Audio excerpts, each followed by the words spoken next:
Hello, I'm just kind of Sir, and welcome to the Arsenal fan experience. Today I will be going in depth into Arsenal versus Aston Villa.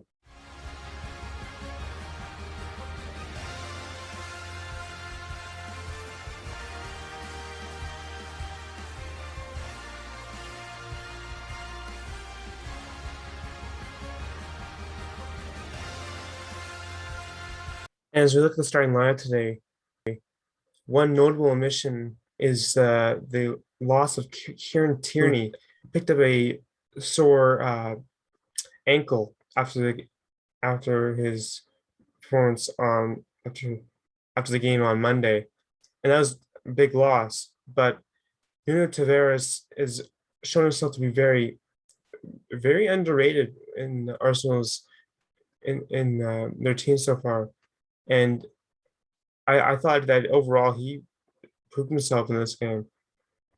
And as I said before, I like to see him play more because he's a young talent and a wunderkind that Arsenal has desperately needed over the past few years. No disrespect to Gabriel Martinelli, but Martinelli is not really gotten a lot of playtime. He would end up being subbed on late in the game, almost redundant at that point.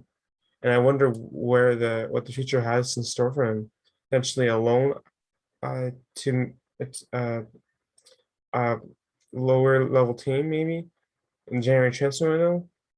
But anyway, as we get into the game, as we get into it today, it doesn't seem like that long ago that I just did one of these as Arsenal just played on Monday, and now with their game on Friday against Aston Villa, there's a short turnaround for them to play, and particularly, I I would say that it's evident as with the score. I think, and I would see it's evident with the final result of the game, which game took precedent in Arsenal's mind, as they were much more fluid in this game than they were in the game against Crystal Palace.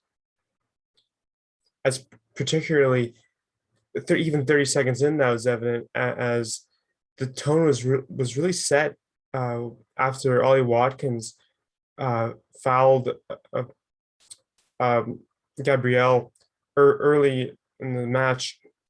As Aston Villa really that kind of scared them off the rest of the game.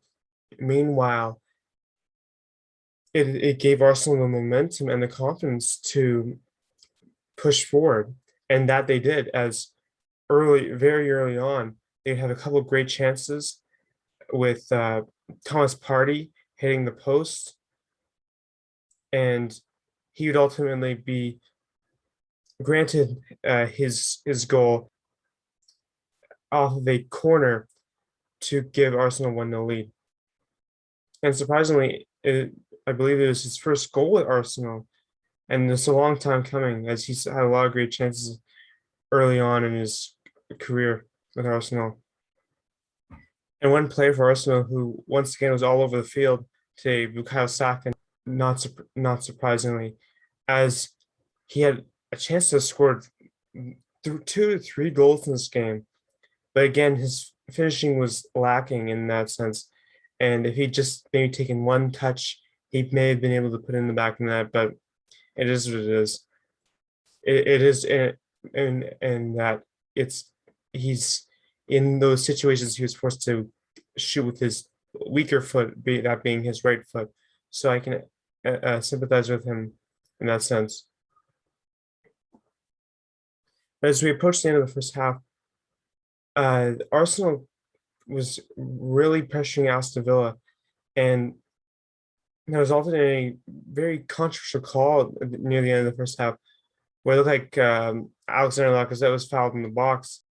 And it turned out that after having play stopped, they would go to VAR to analyze the decision. And silly me, I made a premature decision to stop watching, and ultimately the play was called a penalty to Arsenal. And who would have said that? But Obama who? Obama what?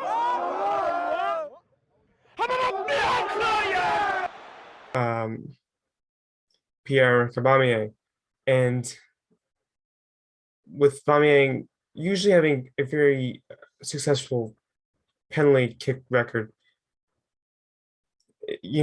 I wonder if he was maybe distracted by Emi Martinez being goal. Emi Martinez has shown that he is one of the best penalty kick stoppers in the world, as evident at Copa America this past summer. And he would end up saving Aubameyang's penalty, but Aubameyang was able to put it back off the rebound, giving Arsenal 2-0 lead going into the second half. As the second half began, Aston Villa would have a couple good chances of their own, as Emi Buendia, a former Arsenal target over the summer, would get a really good shot, really good chance, but it ended up being blocked away by Ben White. And White played a really great game today too, as he would end up making a run for himself later in the game. And I honestly believe that Arsenal, as much as they overpay for Ben White, I'd rather that they would put their money to. I feel like they put their money to good use in buying him instead of Buendia, as with Buendia the had the likes of Neil Smith Rowe and Martin Odegaard at their helm already, and they were more desperate for a defender. And speaking of Smith Rowe will make a very good run of his own into Aston Villa territory, and would put in a shot that deflected off Tyrone Mings off the post into the net to give Arsenal 3-0 lead in the 56th minute. And they would became complacent after that, as Aaron Ramsey had to make a couple of great saves off of Buendia once again, and it looked like Aston Villa could potentially get back in the game, and they eventually would get one back in the 82nd minute when Jacob Ramsey would score for Aston Villa, and he looked really solid in this game. They probably should have started for them, to be honest. And it was also nice, to see Ainsley Maitland-Niles come on again, as with the little playtime he's had this season, he's looked very solid. And I'm disappointed to see that Arsenal is looking to potentially sell him in the January transfer window, along with a plethora of other players, including Bert Leno and Andy Nketiah. We'll see what that ends up coming to fruition.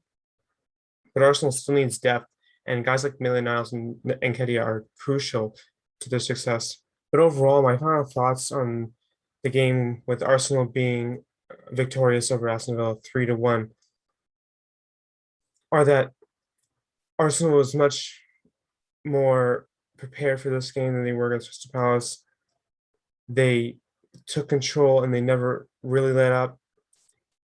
And everyone, once again, was solid today.